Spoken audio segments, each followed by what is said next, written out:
नमस्कार दोस्तों, मेरा नाम है मयूर लूखर। आप देख रहे हैं बियॉन्ड बॉलीवुड प्लस। 7 फरवरी को एक ओटीटी नेटवर्क पे एक film I, the Mehta boys, जिसकी काफी प्रशंसा हो रही है। इसलिए हमें भी काफी रुचि थी कि भाई क्या है इस फिल्म में, जो लोग इसकी प्रशंसा कर रहे हैं एटलीस्ट क्रिटिकली। तो अब हर एक का तो सौभाग्य नहीं होता कि उन्हें स्क्रीनर मिला जाए ओटीटी नेटवर्क द्वारा। तो इसलिए ये फिल्म मैंने सैटरडे रात को देखी। इस पर चर्चा करेंगे, लेकिन उससे पहले मैं चाहूंगा आप जल्दी से हमारे चैनल को सब्सक्राइब कीजिए and don't forget to press the bell icon. The Mehta boys starring Boman Irani, उनके साथ है Avinash Tiwari in the two leading roles. और फिर there's young actor Shreya Chaudhary, another talented actor called पूजा स्वरूप। और फिर है हमारे veteran quiz master Siddhartha Basu, and who's playing a very important role in this film।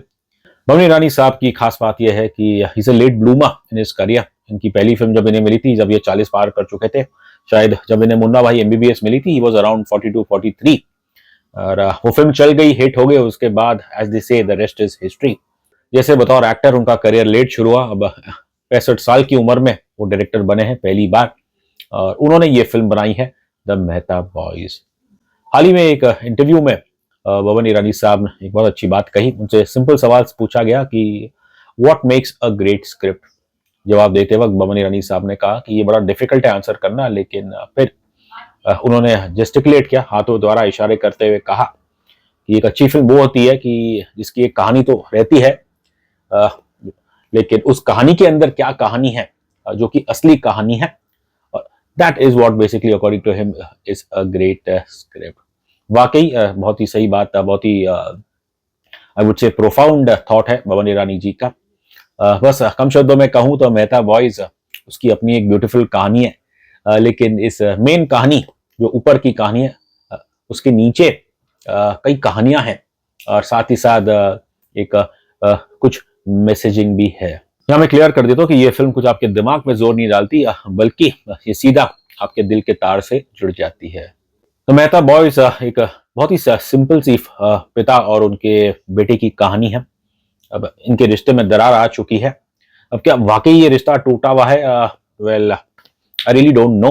पर कुछ साल पहले बेटे ने जिद करके घर छोड़ दिया, और उसे बॉम्बे आना था। कोई एक्टर बनने के लिए नहीं, बस उसका सपना था कि जो वो एक आर्किटेक्ट है, और उसे अपने वो सपने साकार केवल मुंबई के कंक्रीट जंगल्स में ही शायद करने थे। अब आप सोचेंगे कि भाई इसमें इतनी प्रॉब्लम वाली क्या बात है, भाई एक बेटा बस पढ़ा लिखा है, अपना करियर बनाने के लिए बॉम्बे जा रहा है, तो क्या ये वजह हो सकती है दरार की? अब इस फिल्म की खूबसूरत बात यह है कि इस बात को कुछ खुल के कहा नहीं गया है। बस फिल्म का एक शुरू में सीन है जहां बाप बेटे आर्ग्यू करते हैं, और उसमें पिताजी बेटे से बस इतना कहते हैं कि ये मदर, कि तूने अपनी माँ का दिल तोड़ा है। बस ऐसे ही मैं कहूँगा, बहुत ही सटल तरीके से इस फिल्म में कई बातें की गई है। फिल्म की शुरुआत में आपको दिखाया जाता है कि अमय मेहता, अविनाश तिवारी, ये बॉम्बे में एक बड़ी कंपनी में आर्किटेक्ट है, लेकिन इनके चेहरे देख के आपको दिखेगा खुश नहीं दिख रहे। अपनी मीटिंग के दौरान इन्हें एक दुख भरी खबर मिलती है कि इनकी माँ की सडन डेथ हो गई है, और फिर ये जा रहे हैं अपने गांव नवसारी इन गुजरात। घर जाने के बाद इनके पिता इन्हें एक्नॉलेज नहीं करते ठीक से, और जो बस इनकी पहली बातचीत होती है फिल्म में, उसमें पिता बाप से कहते हैं कि जो कहते नहीं, बस इशारा करते हैं कि जूते निकाल के अंदर रूम में जा। शायद उस रूम में उनकी माँ का पार्थिव शरीर होगा। जैसे कि मैंने पहले कहा कि माँ की पार्थिव शरीर या फ्यूनरल कुछ नहीं दिखाया गया है। Shiv Mehta, that's played by Boman Irani, इनकी एक बेटी है Ana, that's played by this unsung actor called Pooja Swaroop. और माँ के देहांत के बाद बेटी अपने पिता से कहती है कि आपको मेरे साथ अमेरिका चलना पड़ेगा हमेशा के लिए। और अब इस चीज के लिए वो तैयार हैं शिव मेहता। वो इसलिए ना कि बस क्योंकि वो अपनी बेटी की सुन रहे हैं, बल्कि जब उनकी पत्नी जिंदा थी तो पति पत्नी ने दोनों से एक दूसरे से वादा किया था कि यदि हम में से कोई एक जब मर जाएगा, इस दुनिया में नहीं रहेगा, तो जो दूसरा जन है जो जीवित है वो जाके बेटी के साथ अमेरिका में रहेगा। अब शिव मेहता ने उन्होंने अपनी पत्नी शिवानी मेहता की इस बात को मान तो लिया, लेकिन उन्होंने कभी ये नहीं सोचा था, उन्हें तो ये लग रहा था कि अगर कोई इस दुनिया को छोड़ के जाएगा पहले, तो वो तो उन्हीं का नंबर आएगा। लेकिन अब ये नसीब है कि दुर्भाग्य से उनकी पत्नी चलेगी, और अब इसलिए क्योंकि उन्होंने अपनी पत्नी को वादा दिया था, तो वो वादा तो वो निभाने ही वाले हैं। बस फिर सीधा आपको मुंबई लेके जाते हैं, जहाँ पे एयरपोर्ट का सीन है कि बेटी और बाप बस एयरपोर्ट पे आए हुए हैं, और तभी बेटा आता है अमय मेहता, और ये बताया जाता है कि पिता का जो टिकट है वो कंसेशनल टिकट था। अब इसलिए शायद कुछ सीट्स की मारा मारी थी, इसलिए एयरलाइन वाले वो प्रेफरेंस देंगे फुल फेयर रेवेन्यू पैसेंजर्स को, और इसके कारण पिताजी वो फ्लाइट नहीं ले पाते। अब समस्या ये है कि अगली जो फ्लाइट है वो 48 घंटे बाद है, और इसमें यहाँ पे पिताजी कहते हैं कि वो होटल ढूंढ लेंगे। इस बात से उनकी बेटी आना चिढ़ जाती है। बाप बेटों में इस दौरान कुछ छोटी सी आर्ग्यूमेंट होती है, और बेटी नाराज होकर दोनों से कहती है कि मम्मी ये सब देख रही है। खैर ऑब्वियसली बेटी का दिल वो दुखाना नहीं चाहेंगे, बस ना चाहते भी शिव मेहता अपने बेटे के घर जाते हैं। और अगले 48 घंटों में क्या होता है ये फिल्म बस वही बयान करती है। दिलचस्प बात यह है कि इस फिल्म की राइटिंग क्रेडिट्स में जो पहला नाम है वो एक विदेशी का है, अलेक्जेंडर डाइन लारिस और डिने लारिस। इनके बारे में अगर आप पढ़ेंगे तो पता चलेगा कि ये तो बहुत ही प्रसिद्ध राइटर है। इन्होंने ही had contributed to the screenplay of Academy Award winning film Birdman. और आप सोचेंगे कि भाई ये कहानी तो भारत की लग रही है, बाप बेटे की और पारिवारिक कहानी है, तो इन विदेशियों को कैसे अंदाज होगा हमारे कल्चर का। फिर यहाँ पे मैं याद दिलाना चाहूंगा जिन लोगों ने बर्डमैन देखी है, उसके अंदर एक बड़ा छोटा सा सीन है शुरू के वक्त, जब जो लीड एक्टर है रिगिन थॉम्सन, माइकल कीटन, वो एक कैब लेके ब्रॉडवे में जा रहे हैं, और शायद उन्होंने पूरे पैसे या कुछ पैसे दिए नहीं है, और उस दौरान फिर एक ड्राइवर उठ के आता है जो देखने में भारतीय लगता है, और फिर वो कुछ गुजराती में गाली गलौज करता है। तो मैं बस ये कहूंगा कि एक राइटर अगर उसे किसी भी कल्चर, किसी भी भाषा में गालियों का पता है, तो फिर उसको कहीं ना कहीं उसके कल्चर का भी एहसास होगा। और यहाँ पे चाहे वो डायरेक्टर अलेहांद्रो इनरेटू हो या फिर अलेक्जेंडर डाइन लारिस, तो I think they are familiar with Indian culture. यहाँ मैं एक चीज और ऐड करना चाहूंगा, भले नाम है इस फिल्म का द मेहता बॉयज, बट ये कोई कम्युनिटी की कहानी नहीं है, कोई डेमोग्राफी की नहीं है, बल्कि it is about human emotions. परिवार की अपनी ओन डायनामिक्स है रिश्तों की, लेकिन the Mehta boys goes beyond the boys. और फिल्म के अंदर जो बाकी किरदार है, जो लीडिंग प्रोटैगनिस्ट है इनकी जिंदगी में जो है, और उनके द्वारा हमारे प्रोटैगनिस्ट उनका जो कैरेक्टर है उसे कैसे शेप करता है, और ये भी आपको बहुत ही खूबसूरत तरीके से देखने को मिलेगा। अब अभय मेहता को ले लीजिएगा, अविनाश तिवारी हमारे, अब इनका सपना तो पूरा हो गया बॉम्बे आके, लेकिन ये खुश नहीं लग रहे हैं। सही मायने में तो इनकी जॉब खतरे में है, और इनके जो बॉस है Shaumik Sen, that's played by Siddharth Basu, और दिख रहा है कि वो खुश नहीं है, ना सिर्फ अमय से बल्कि पूरी अपनी शायद जो मेन टीम है उससे। फिल्म में जो पहली मीटिंग होती है उसके दौरान जो रिसेप्शनिस्ट है फ्लोरा, वो आके एक मेमो लेके आती है और वो बॉस को दिखाती है। घुसने से पहले वो उनको बोलती है कि I am sorry for interrupting, और तब तक यकीन ना मानिए मोरलेस मीटिंग खत्म हो चुकी होती है, सच अ शॉर्ट मीटिंग। और फिर हमारे शौमिक साहब कहते हैं कि no need to, no you haven't interrupted anything, because यहाँ पे तो कोई जेन्युइन बातें नहीं हो रही थी और बस प्लेजरी ही चल रही थी।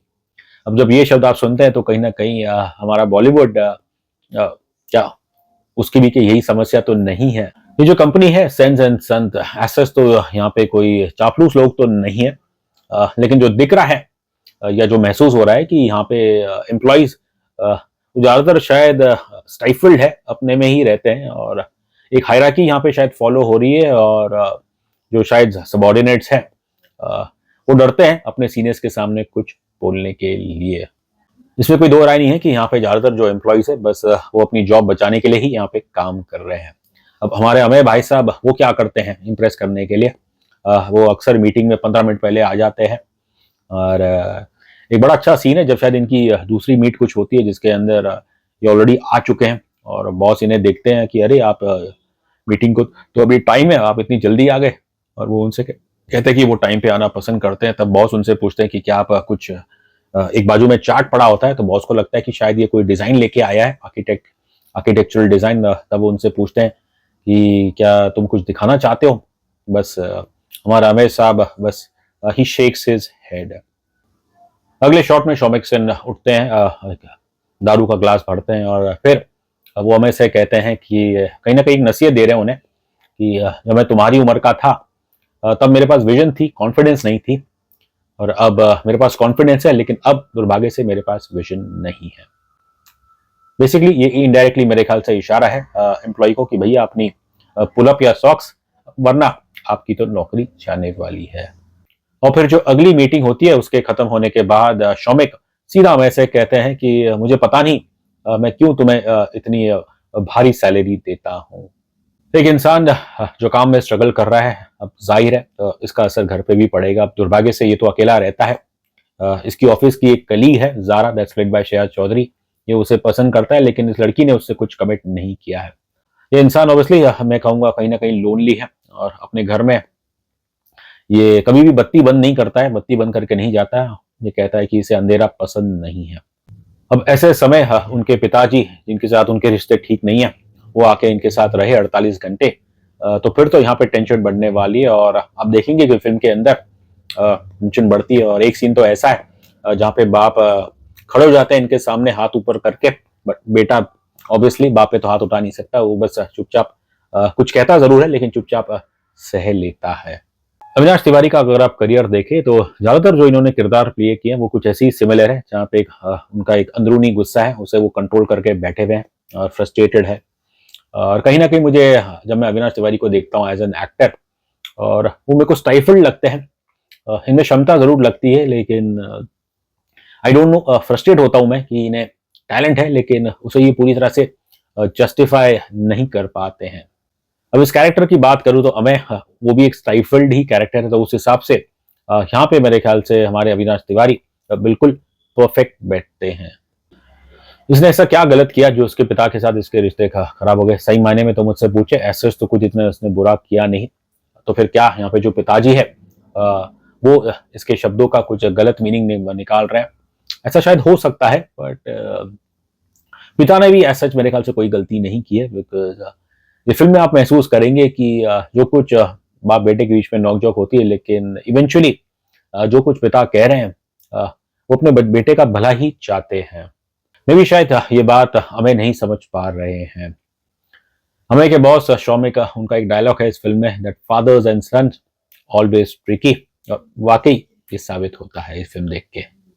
जैसे ये कहानी आप नॉर्मली सोचेंगे कि शायद जो डायरेक्टर है, राइटर है, ये is drawn from their own personal experiences. अब यहाँ जो अचंभित करने वाली बात यह है कि दैट सैडली बमन ईरानी साहब जब वो पैदा हुए थे या उनके पैदा होने से पहले ही उनके पिता ये दुनिया छोड़ के जा चुके थे। तो फिर क्या ये माना जाए कि ये फिल्म यहाँ पे अगर कुछ पर्सनल एक्सपीरियंसेस है, तो मे बी शायद इस बमन ईरानी उन्होंने बतौर एज अ फादर, उनके दो बेटे हैं, तो क्या उन एक्सपीरियंस से ये फिल्म बनाई है? अब ऐसा तो पब्लिक नॉलेज में ऐसा कुछ है नहीं जो ये चीज सजेस्ट करे। ये फिल्म तो बाप बेटों ने प्रोड्यूस की है। Boman has also turn producer with his son Danish. Inspiration और नो इंस्पिरेशन, अब इसका तो मुझे नहीं पता, लेकिन जो सत्य है कि वो तो यह है कि the Mehta boys is so relatable, और जो इसका मुख्य कारण है वो है बमन ईरानी साहब। कम शब्दों में कहूं तो बस बमन जी ने इस किरदार को प्ले नहीं किया है, he has lived this character, and that is a mark of a virtuoso performance.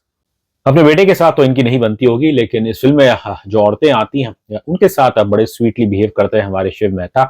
बल्कि शुरू में एक सीन है कि कैसे शिव वो अमय की ऑफिस कलीग जारा को बुलाते हैं फॉर इवनिंग डिनर।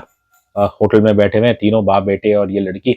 वहाँ अच्छा हंसी मजाक होता है, और उसके बाद एक और सीन है फिल्म के अंदर जहाँ पे शिव मेहता केवल जारा को बुलाते हैं कैफे में, दोनों बैठ के बियर पी रहे हैं, और इस दौरान वो कुछ पुरानी बातें उसे उन्हें ताज़ा करते हैं अबाउट अमय चाइल्डहुड।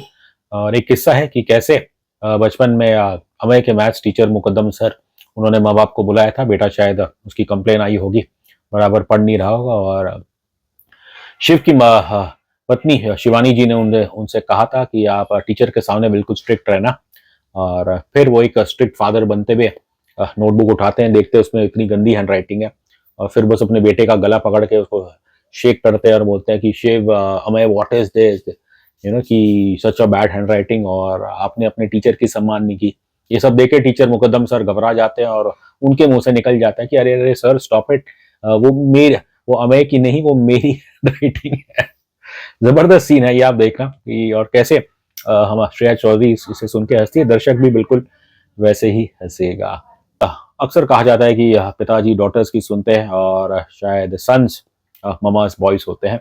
और फिल्म की शुरुआत में आप सीन देखें कि कैसे जो अना मेहता है वो अपने पिता से गुस्से से बात कर सकती है, उनसे आंखों में आंखों देख के भी वो बात कर सकती है। ज़ारा हो, आना हो और औरतों के साथ शिव मेहता की मैं कहूँगा खूब बनती है। बल्कि फिल्म के टुवर्ड्स द एंड में एक शॉट है, ज़रा ध्यान से देखना। लिफ्ट का सीन है जिसके अंदर एक महिला घुसती है मोगरा वोगरा लाया हुए, और वो महिला है हमारे मिसेस रानी ज़ेनोबिया। बाप बेटों के बीच में टेंशन ज़रूर होगी, लेकिन ऐसा नहीं है कि इट इज़ ऑलवेज़ नोक जोक है। शुरुआत में आप एक सीन देखेंगे कि कैसे घर में बैठ के अमेय के घर में बैठ के दोनों टीवी देख रहे हैं, लॉरेन एंड हार्डी, और बस कुछ बातचीत नहीं हो रही, लेकिन दोनों देख के खूब हंस रहे हैं। और उस समय जो अविनाश के चेहरे पे जो मुस्कान है वो I mean it is so natural, और I think you really die for such moments. यहाँ मैं बताना चाहूँगा कि वॉचिंग टीवी इन फिल्म्स ये बमन ईरानी पहले भी कर चुके हैं, डरना मना में और अब द मेहता बॉयज। अब शिव मेहता कोई परफेक्ट हस्बैंड या परफेक्ट फादर भले ना हो, लेकिन ये जो परफॉर्मेंस है बमन ईरानी द्वारा, ये एक मास्टर क्लास ही है। श्रेया चौधरी मैं इन्हें पहली बार देख रहा हूँ, काफ़ी प्रशंसा सुनी थी मैंने इनकी अबाउट बंदिश बैंडिट्स, लेकिन ये देखने के बाद हमें तब वॉइस अब समझ आया कि क्यों why this young girl is so highly rated. इनका कॉन्फिडेंस, स्क्रीन प्रेजेंस और इनकी हंसी देखिए, बिल्कुल सब कुछ इमोशंस एकदम ही नेचुरल है। एक शख्स उसका और मैं जिक्र करना चाहूंगा, वो है हमारे veteran quiz master Siddharth Basu ji. Shaumik Sen the boss, क्या कमाल की परफॉर्मेंस है। जिस तरह पवन जी ने मेरे ख्याल से एक मास्टर क्लास दी है, उसी तरह यहाँ सिद्धार्थ बासु, उनकी भी परफॉर्मेंस कोई कम नहीं है। देखिए शौमिक कोई बुरे बॉस नहीं है, ये अपने एम्प्लॉइज को पुश करना चाहते हैं इसलिए ताकि they are able to give their best. बस ये कहूंगा कि काश हर एक को शौमिक सेन जैसा बॉस मिले। फिल्म की जो पेसिंग है मेरे ख्याल से अपने हिसाब से चलती है, इसे मैं स्लो बर्न नहीं कहूंगा, राइट पेसिंग है इसकी, जैसी इसकी कहानी है। और टेक्निकी वाइज भी फिल्म अच्छी है। इसके एक आध गाना जो बैकग्राउंड में बज रहा है वो काफ़ी अच्छा है, और जो थोड़ा बहुत इसमें बैकग्राउंड म्यूजिक की इस्तेमाल किया गया वो सीन के उसका जो इम्पैक्ट है उसे और भी बढ़ा देता है। जाते जाते बस यही कहूंगा that destiny wasn't kind to Boman ji at birth, but now he can share a drink with his son Tanesh. Three cheers for the Mehta boys, three cheers for Irani movie tone. रही बात रेटिंग की, तो मैं इस film को देता हूं 5 में से 4 स्टार्स।